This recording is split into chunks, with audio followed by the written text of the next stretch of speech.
bado hatujaona hoja inayoonyesha kwamba tablighi ni kundi potevu. Alafu namalizia hiyo hadithi ulioitoa, Mtume anasema kwamba ummati wangu utagawanyika makundi 73, watu wataenda motoni isipokuwa moja. Hilo moja sio nyie. Maki naona mnatembea tembea kifumbili. Sio nyie mabwana, sio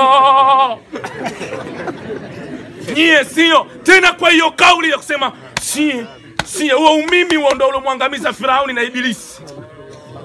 Mtaangamia mkiendelea nao huo umimi. Haya maneno aliyasema Ibilisi alayhi laana, maneno haya aliyasema Firauni, ana rabbukumul aala.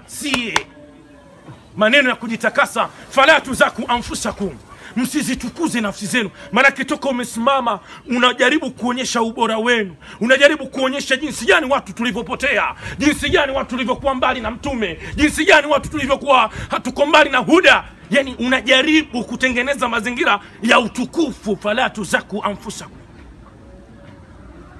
msizitakase nafsi zenu. Allah ndo anayemjua zaidi nani kati yetu ameongoka.